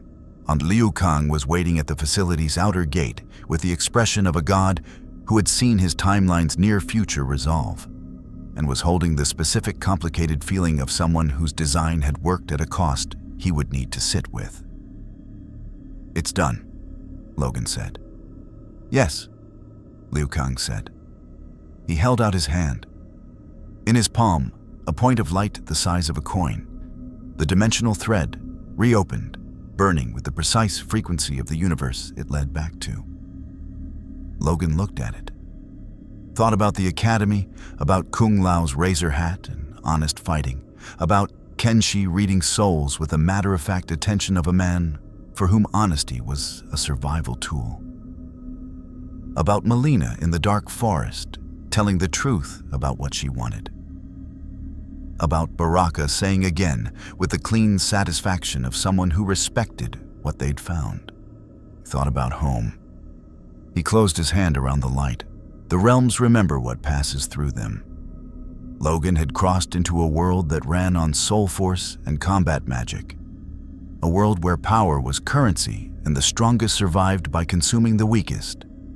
And he had moved through every faction it contained, been offered a position by its most dangerous general, courted in darkness by its queen, manipulated by its oldest sorcerer, managed by its god, and had refused every claim any of them tried to place on him. Not out of stubbornness, out of the same principle he'd carried through every nightmare the 20th and 21st centuries had produced. That what you are is defined by what you won't do with what you've been given, not by what you could. Shang Tsung rebuilt slowly, without his repository, diminished and recalibrated and more dangerous for the humility. Shao faced Mileena's formal inquiry into the Eastern facility's operations and discovered that a queen with nothing to lose politically is a more formidable opponent than any general's hammer. Liu Kang adjusted his approach to timeline management, carrying the specific lesson of what happens when you treat a person as a variable rather than an agent. Kung Lao kept training, and if his return angle on the backhand throw improved in the months that followed, he told no one why. And in the realm's ambient field, dispersed and free, thousands of souls that had been compressed into fuel became simply part of everything again. Logan returned to his world carrying no trophy, no power gained, no legacy announced, just the adamantium, the claws, the healing factor, making the oldest soul the Mortal Kombat realm had ever encountered. A little more compressed than before, a little more layered, still surviving, still his.